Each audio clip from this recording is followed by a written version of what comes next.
कुछ खबरें ऐसी होती हैं जो सिर्फ खबर नहीं रहती, वो बन जाती है समाज के माथे पर एक गहरा घाव। एक ऐसी घटना जो सवाल करती है हमारी लापरवाही पर, हमारी बढ़ती बेलगाम रफ्तार पर और सड़क पर दिखाए जाने वाले उस खूनी रोमांच पर जिसे कुछ लोग स्टंट का नाम देते हैं। हम आज एक ऐसे पिकनिक स्पॉट की बात कर रहे हैं जहां कभी हंसी ठहाके बिखरते थे, लेकिन अब वहां खून के धब्बे, टूटे सपने और मौत का सन्नाटा पसरा है। एक लड़की जिसकी आंखों में भविष्य के अनगिनत सपने थे, दूसरी लड़की जो आज जिंदगी और मौत से संघर्ष कर रही है, और कारण 100 किलोमीटर प्रति घंटे से ज़्यादा की रफ्तार पर किया गया एक जघन्य स्टंट बाइक से।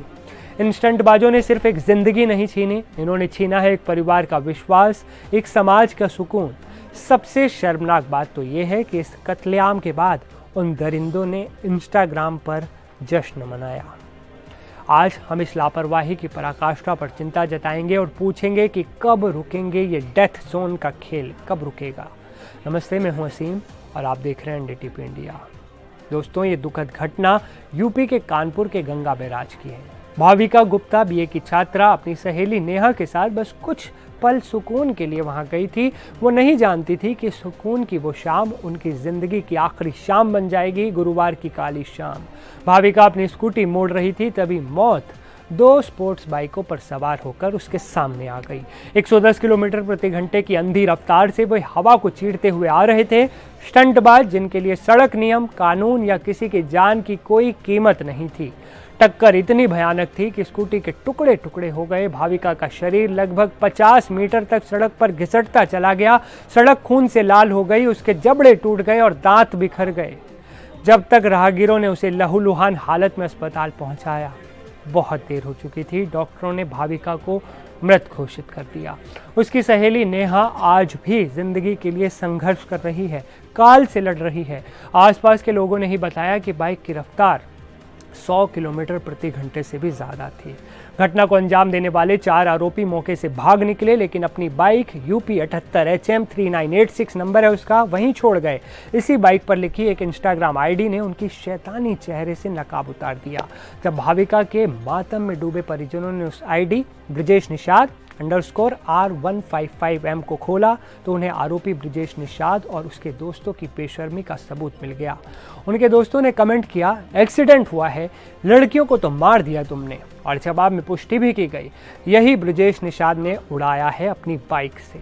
सोचिए, एक जघन्य अपराध करने के बाद ये दरिंदे इंस्टाग्राम पर चैटिंग कर रहे थे। ये किस तरह की मानसिकता है।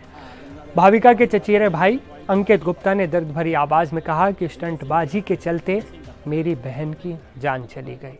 घटना ये सर गंगा बैराज के पास हुई है, चौकी के पास, जिसमें दो बाइक सवार थे।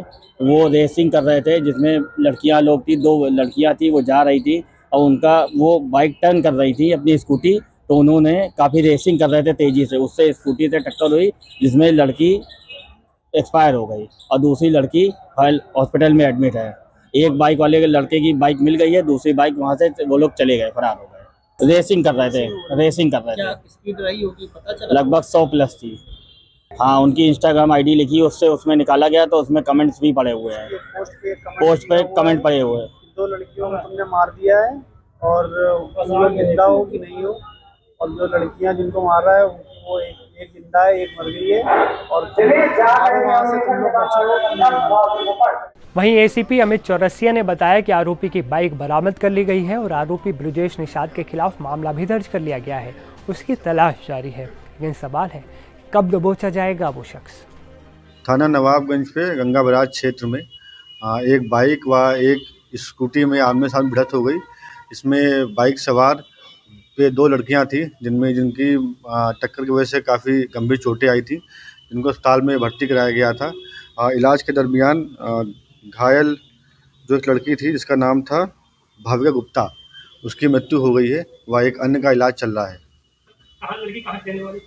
लड़की उन्नाव बताई जा रही हुई।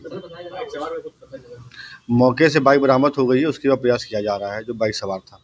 एक सवाल और भी है कि सवाल सिर्फ गिरफ्तारी का नहीं है, सवाल है लापरवाही का, समाज की जिम्मेदारी का। गंगा बैराज जैसे सार्वजनिक स्थान जहां परिवार सुकून के लिए जाते हैं, वो क्यों डेथ जोन बनते जा रहे हैं?